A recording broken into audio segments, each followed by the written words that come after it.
வணக்கம் நண்பர்களே, நலம் தானே? மலர் மருந்துகளை பற்றி தொடர்ச்சியாக வளவன் காணொலியில் பார்த்து கொண்டிருக்கிறோம்.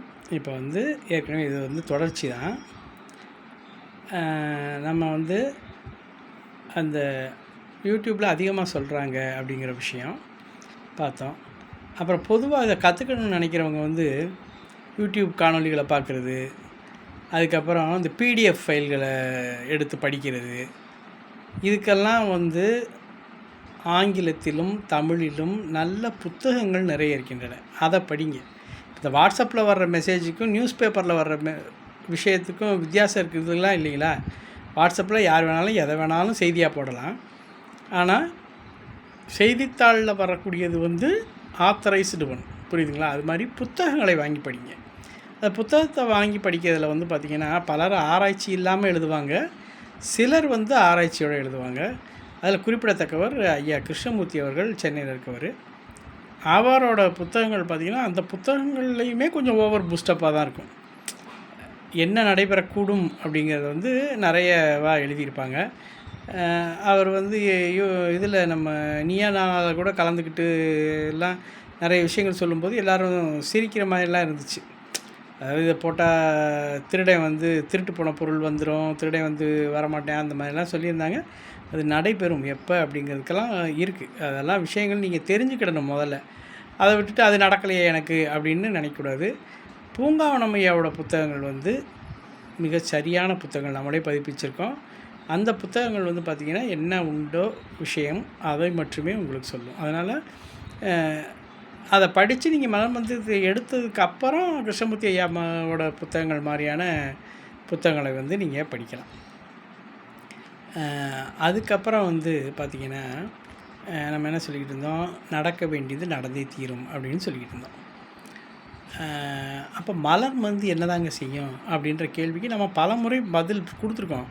இது ஒரு ரெவ்யூ மாதிரி திரும்ப திரும்ப சொல்ல வேண்டியிருக்கு. ஏன்னா மறுபடியும் புதியவர்கள் வந்துக்கிட்டே இருக்கிறதுனால அவங்களுக்கு விஷயங்கள் தெரிய மாட்டேங்குது.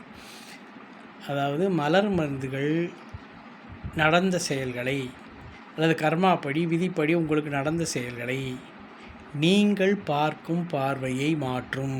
நம்ம பல தடவை சொல்லிட்டோம், நடக்க வேண்டியது நடந்துடும். ஆனால் அதை நீங்கள் எப்படி ஃபேஸ் பண்ணுறீங்கிறதுல தாங்க வித்தியாசம் இருக்குது. மலர் மருந்து எடுத்துக்கிறதுக்கும் மலர் மருந்து எடுத்துக்காததுக்கும் என்ன வித்தியாசம்னா, மலர் மருந்து எடுத்துக்கலைன்னா ஒரு சராசரியானவர்கள் எப்படி ரியாக்ட் பண்ணுவாங்களோ அப்படி ரியாக்ட் பண்ணுவீங்க. ஒரு இழப்பு ஏற்பட்டுட்டா மனம் உடைஞ்சு போயிடுவீங்க, மனம் சிதைஞ்சு போயிடுவீங்க, அந்த மாதிரி இருப்பீங்க. ஆனால் மலர் மருந்துகளை எடுத்துக்கொள்பவர்கள் அந்த சூழ்நிலையை தனக்கு சாதகமாக பயன்படுத்தி கொள்வார். அந்த சூழ்நிலையிலிருந்து வெளியேறுவதற்கு மலர் மருந்து உங்களுக்கு பயன்படும். இந்த மாதிரி பல விஷயங்கள் இருக்குது. நம்ம பல விஷயங்கள் ஏற்கனவே சொல்லியிருக்கோம். அதனால் மேட்ரு இதுதான், என்ன, மலர் மருந்துகள் கர்மாவை விதியை மாற்றாது. விதியை நீங்கள் பார்க்கக்கூடிய பார்வையை மாற்றும். நடந்த செயல்களை நீங்கள் பார்க்கக்கூடிய பார்வையை மாற்றும். இதுதான் விஷயம், புரியுதுங்களா? இதெல்லாம் மனப்பாடமாக நீங்கள் இதை நைட்டு தட்டி எழுப்புனா கூட மலர் மருந்தை பற்றி கேட்டால் நீங்கள் சொல்லணும், விதியை மாற்றாதுங்க. இது நடந்த செயல்களை நாம் எப்படி பார்க்குறோங்கிற பார்வையை மாற்றும் அப்படிங்கிறது தான் அடிப்படை விஷயம். அப்படி சொல்ல தெரியணும் உங்களுக்கு. இந்த புரிதல்கள் உங்களுக்கு வேணும். அடுத்து இதை பேன் பண்ணிடலாமா அப்படின்னு ஒரு கேள்வி. எதுக்குங்க? அதுக்கு அந்த குழுலேயே சொல்லியிருந்தாங்க, இப்போ அலோபதியிலே எத்தனையோ ஃபெயிலியர் ஆகுது, அலோபதி என்ன பேனாக பண்ணிக்கிட்டு இருக்காங்க அப்படிங்கிற மாதிரி தான். உங்களுக்கு நடக்கலை, அது உங்களுக்கு இன்னும் தீய விளைவுகள்லாம் ஏற்படலை, உங்களுக்கு நீங்கள் நினச்ச விஷயம் நடக்கலை. அப்போ நீங்கள் உங்களோட செயல்முறையில் ஏதோ தவறு இருக்குது, அதை சரி பண்ணிக்கிடணும். நம்மளோட கிளாஸில் நம்ம அடிக்கடி சொல்லி கொடுத்துருக்கோம், மலர் மருந்துகளை நீங்களே எடுங்க. ஃபஸ்ட்டு தனி ரெமடியாக எடுத்து பாருங்கள், அப்புறம் காம்பினேஷன் போட்டுக்கோங்க. 2 பொருந்தாத மருந்துகளெல்லாம் காம்பினேஷன் போட்டிங்கனாலாம் சரியாக வராது. சரி, அதை காணொலியில் சொன்னாங்கங்க, கேட்டு போட்டோங்கிறதெல்லாம் நீங்கள் அதை ஆராய்ச்சி பண்ணி தான் நீங்கள் கண்டிப்பான முறையில் எடுத்துக்கிடணும். சரிங்களா?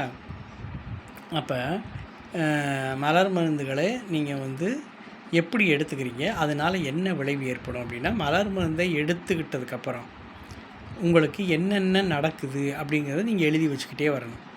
அப்போ உங்களுக்கு வித்தியாசம் தெரியும். நேற்று இதே சமயத்தில் இந்த ஒரு ஆளோட பேசுகிறோமே, அவன் எப்படி பேசினான், நம்ம எப்படி பேசினோம், இன்றைக்கி அதே விஷயத்துக்காக வேண்டி அவன்கிட்ட பேசுகிறோமே, அவன் எப்படி பேசுகிறான், நம்ம எப்படி பேசுகிறோம், இதெல்லாம் தெரிஞ்சுக்கிடணும். இதெல்லாம் நோட் பண்ணணும். நீங்கள் சும்மா நீங்கள் மலர் மருந்தை போட்டு எந்த செயலையும் செய்ய மாட்டேன், நீங்கள் பாட்டுக்கு விளைவு மட்டும் எதிர்பார்த்தீங்கன்னா நடக்காது. என்ன விளைவு நடந்துச்சுன்னே உங்களுக்கு தெரியாது. உங்களோட மனமாற்றம் நேற்று எதிரியை பார்க்கும்போது எப்படி பார்த்தீங்க, இன்றைக்கி மலர் மருந்தை எடுத்துக்கிட்டதுக்கப்புறம் எதிரியை எப்படி பார்க்குறீங்க, எப்படி அவரை டேக்கிள் பண்ணுறீங்க, இதெல்லாம் மாறும். இது உங்களுக்கு கண்டிப்பான முறையில் நீங்கள் அப்சர்வ் பண்ணணும். அந்த அப்சர்வேஷன் உங்களுக்கு கம்மியாக இருக்குது. நீங்கள் வந்து ஒரு பெரிய ரிசல்ட்டை எதிர்பார்த்துக்கிட்டே இருக்கீங்க, மலையை எதிர்பார்த்துக்கிட்டு இருக்கீங்க, பக்கத்தில் இருக்கிற பாறாங்கல்லை நீங்கள் கவனிக்கவே இல்லை, மலையவே பார்த்துட்டு இருக்கீங்க, ஒன்றும் நடக்கலையேப்பான்னு. எப்போ இந்த கல் இருக்கே பக்கத்துலனா, நான் மலையிலங்க கேட்டேன் அப்படிங்கிறீங்க. அதெல்லாம் வந்து அதுக்கு ஒரு விஷயம் இருக்குது, அதை அடுத்து சொல்கிறேன். என்ன அப்படின்னு கேட்டிங்கன்னா, இப்போ மலர் மருந்துகள் நோய்களை போக்கும். எப்படி? அதாவது நீங்கள் சொல்கிற உடனே ஒரு சிம்டமை சொல்லிவிட்டு எல்லாம் தொப்பை குறைகிறதுக்கு என்னங்க மலர் மருத்துவம், இது ஒரு கேள்வி அந்த குரூப்பில். இப்படி சொன்னீங்கன்னா எப்படி மருந்து கொடுப்பேன்? அதுக்கு 2 பேர் பதில் வேறு சொல்லுவேன். நீ ஸ்கிலாந்தரசை போடு, அதை போடு, இதை போடுன்னு என்னத்தையாச்சும் ஒரு பதில் சொல்லுவேன். அப்போ பதில் சொல்கிறவருக்கும் பக்குவம் இல்லை, கேட்குறவருக்கு பக்குவமே இல்லை. அவர் இப்போ தான் வந்திருக்காரு, தொப்பை குறையாதான்னு நினைக்கிறாரு. மலர் மருந்துகளை பற்றி வெட்வெட் பேட்ச் அவர்கள் என்ன சொல்கிறாங்க, நோய் என்பது உடலில் வெளிப்படுவதற்கு முன்பே மனதில் தோன்றும். புரியுதுங்களா? மனதில் தோன்றும் போதே அதை கிளியர் பண்ணிட்டா உடல் ரீதியாக நோய் வராது. சரி, நம்ம பல தடவை சொல்லியிருக்கோம், மலர் மருந்துகளுக்கும் வேறு மருத்துவ முறைக்கும், ஹோமியோபதியவே எடுத்துக்குவோம், அக்குபஞ்சர் எடுத்துக்குவோம், அலோபதி எடுத்துக்குவோம், அதுக்கும் என்னங்க வித்தியாசம் அப்படின்னு கேட்டிங்கன்னா, மற்ற மருத்துவ முறைகள் அனைத்தும் நோயை நீக்கும், அவ்வளோதான் விஷயம். ஆனால் மலர் மருத்துவம் என்ன செய்யும்னா, நோயை நீக்குவதோடு அந்த மனிதனை ஒரு சிறந்த மனிதனாக, உயர்ந்த மனிதனாக மாற்றும். புரியுதுங்களா? நோயை மட்டும் நீக்கிறாது, அதை உங்களை பியூரிஃபை பண்ணி உங்களோட அடுத்த கட்டத்துக்கு போகிற அளவுக்கு உங்களை வந்து சிறந்த மனிதனாக மாற்றும். சராசரி மனிதனிலிருந்து வேறுபட்ட, அன்புடன் கூடிய, வாழ்க்கையில் வல்லமை பொருந்திய, வெற்றி பெறக்கூடிய ஒரு மனிதனை உண்டாக்கும்.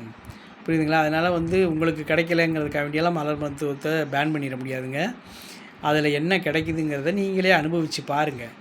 அப்போ வந்து நீங்கள் 38 மருந்தையும் எடுத்து முடிச்சிட்டிங்க. நிறைய பேர் நம்மகிட்டே வந்திருக்காங்க ட்ரீட்மெண்ட்டுக்கு. என்னங்க செய்கிறது, 38 மருந்தையும் எடுத்துகிட்டு எங்கள் வீட்டுக்காரம்மா லூஸ் ஆகாது மட்டும்தாங்க குறையெல்லாம் நம்மகிட்ட வந்திருக்காங்க. அவங்களையும் சரி பண்ணி அனுப்பிச்சிருக்கோம். நீங்கள் மலர் மருந்தையே இனிமேல் தொடக்கூடாதுன்னு சொல்லி அனுப்பிச்சிருக்கோம். புரியுதுங்களா?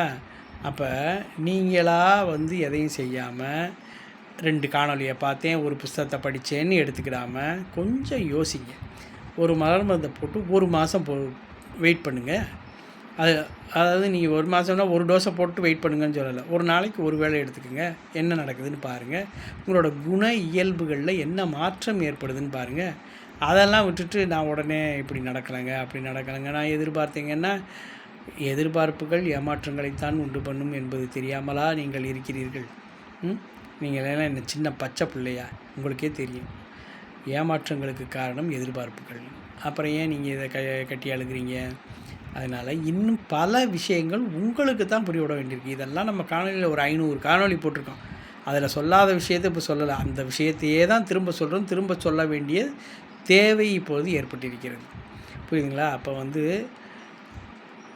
ஓவர் பூஸ்டப்பாக பேசுகிறாங்களா? இல்லை, நீங்கள் நல்ல புத்தகங்களை படிங்க, பயன்படுத்தி பாருங்கள். அடுத்து, கர்மாவை மாற்றுமா? மாற்றாது. விதியை மாற்றுமா? மாற்றாது. விதியை பற்றிய உங்களது பார்வையை மாற்றும். ரைட்டாக முடிஞ்சிச்சு. அடுத்து அதுக்கப்புறம் இப்போ நம்ம என்ன சொல்லிக்கிட்டு இருந்தோம், மலர் மருத்துவம் எதுக்கு பயன்படுது? நோயை மட்டும் நீக்குமா? நோயை நீக்கிறதுக்கே நீங்கள் நிறைய சிம்டம் கொடுக்கணும், அது வேறு பிரச்சனை.